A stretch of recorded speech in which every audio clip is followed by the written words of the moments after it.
Living in Victorian-era England was hard. Life was getting better in certain ways. Scientists were starting to figure out that germs cause illness. Anesthesia was introduced for surgery. Transportation was making travel easier. But still, even if you were wealthy, you had to deal with diseases, streets filled with horse manure, and suffocating social norms. It was a messy time, and the class divide was huge. Poverty was rampant, and many people had to get creative in order to survive, from selling hair to mouse farming to eating eels. This is what it was like to be poor in the Victorian era.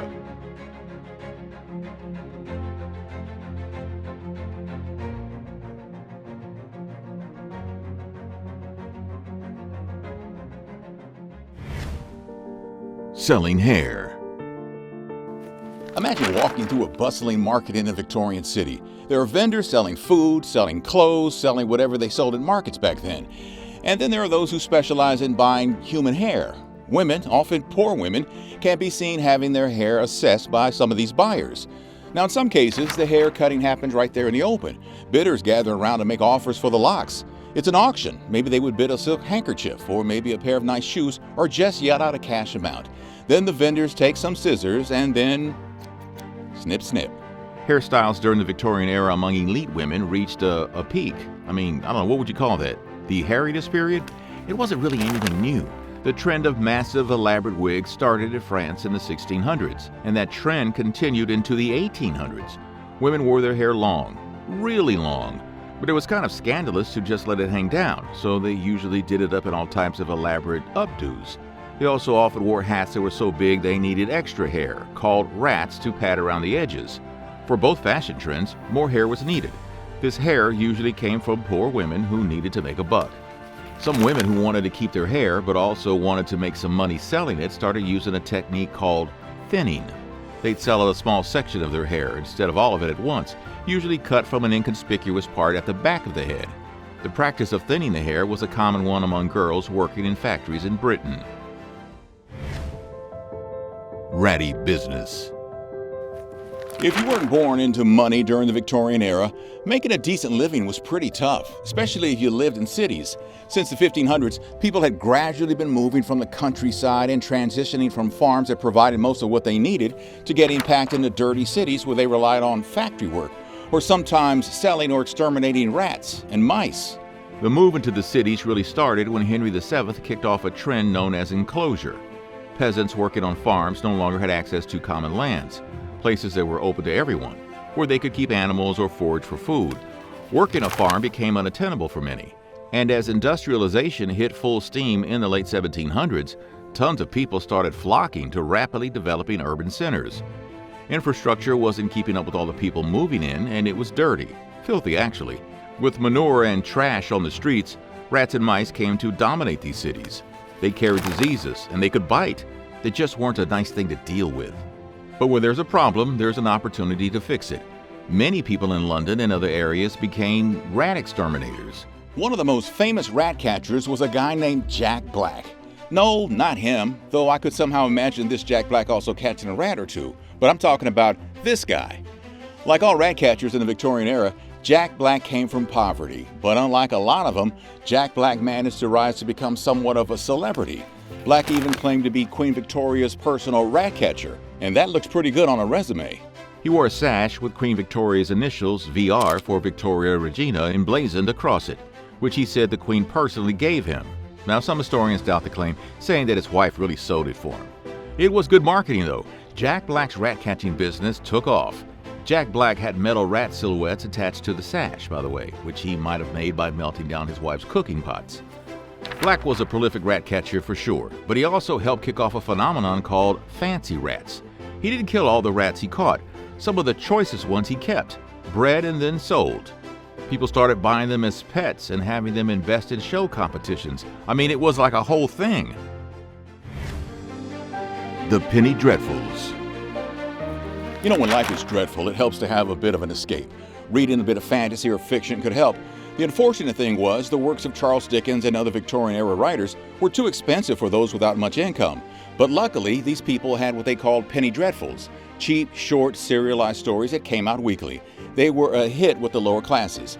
Some have called them the Victorian equivalent to video games.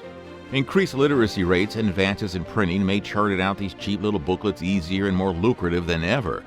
The best part about them was that you could buy them for, as the name suggests, a penny.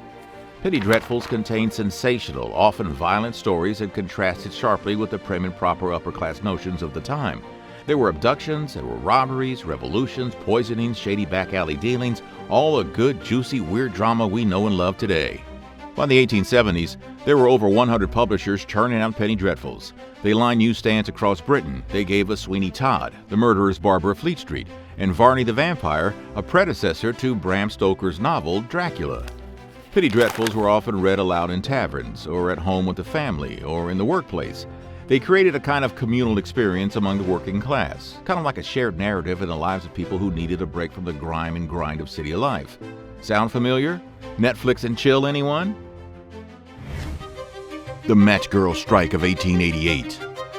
If you couldn't make it big as a rat catcher like Jack Black, there's a good chance you went to work in a factory. Conditions at these factories were awful. Children were often employed, people worked up to 14 hours a day, and they were exposed to all kinds of chemicals and work hazards.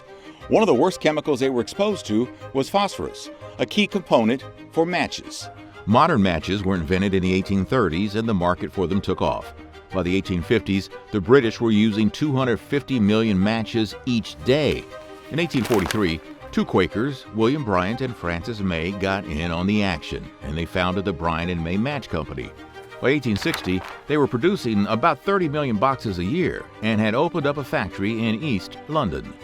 That factory employed nearly 5,000 people, most of whom were women and Irish immigrants, and a good chunk of them were teenagers. Bryant and May categorized the workers at their factory as subcontractors, which got them out of having to abide by the regulations laid out in the Factory Acts, which were a series of acts passed between 1802 and 1847 that tried to regulate how these industries were being run and the rights of the workers who were employed there. Being subcontractors meant that the women who worked there technically had to provide some of their own materials like glue and brushes that were used in production, the costs of which were docked from their already meager wages. They were also often fined for all kinds of things while they were working. Dirty feet because you can't afford shoes? Well, you got fined. Workbench unclean? Well, you got fined. Talking too much? Well, you got fined. And then there were the health hazards. These women and girls were working with white phosphorus, a highly toxic chemical that caused phosphorus necrosis of the jaw, also known as phossy jaw. Phosphorus vapor basically ate away at workers' jaws. Nearly 1 in 4 people who contracted it sadly passed away. By the summer of 1888, workers had had enough. When a social activist named Annie Besant published a critique of the company in a weekly paper, management at Bryant and May tried to get the workforce to condemn it, but they wouldn't, so the company fired one of the workers on some different pretext. The next day, more than 1,400 women and girls went on strike. A few days later, the entire factory stopped working. Parliament and the London Trades Council soon got involved, and eventually Bryant and May had to agree to stop all the fines and having the workers pay for materials themselves. The strike led to the creation of the Matchmakers Union. And no, it was not a predecessor to Tinder or Hinge. We're talking about matchsticks, remember? It was the first case of collective organization among workers, and big steps towards ensuring safe working conditions and decent wages moving forward into the 20th century. Bread riots. In the Victorian era, the diet of the poor was pretty sparse and monotonous. People ate bread and potatoes and meat if they could get it, and if they could get it, there was a good chance it'd be spoiled meat. Eel became a popular food among the lower classes, especially in London, where they could be caught pretty easily in the River Thames. People made eel pies and jellied eel. Maybe they had eel jerky or chicken fried eel. How about an ELT? But sometimes eel couldn't be caught in a river, and even bread was hard to come by. In 1855, this led to a series of riots that spread across the country, aptly named the Bread Riots. The situation started deteriorating after a poor harvest in 1853, which led to food scarcity across the country and increased prices. The outbreak of the Crimean War in 1854 made things even worse. It caused a surge in national expenditures and further fueled price rises across Britain. Poverty skyrocketed. In Middlesex, for example, the number of outdoor paupers or people who received relief outside of workhouses rose about 40%. The riverside districts of London, including areas like Bermondsey and the East End, were particularly hard hit. Workhouses, by the way, were basically prisons for the poor. They were established after something called the Poor Law Amendment Act of 1834 and were notorious for their horrible conditions and strict regimented administration. Mortality rates at these places were through the roof. Anyway, the winter of 1854-1855 brought more bad news. It was so cold that the River Thames froze over. Without ships going in and out, work at all the docks stopped, which left a lot of people without any source of income.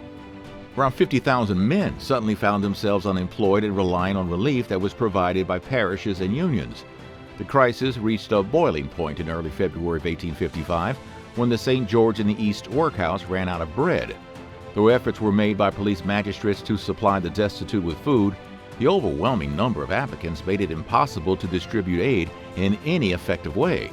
The situation escalated when the Whitechapel workhouse refused to provide any relief, leading to a buildup of a frustrated and desperate crowd. Driven by hunger and despair, people started ransacking bakeries in the area and taking whatever they could get their hands on. Now, the riots quickly spread across East and South London until police finally got things under control. It wouldn't be the last bread riots in the city. 4 more bread riots broke out over the years, one in 1857, again in 1861, again in 1866, and yet again in 1867. Thanks for watching. What other eras in history do you want to learn about? Let us know in the comments, and don't forget to like and subscribe for more nutty history.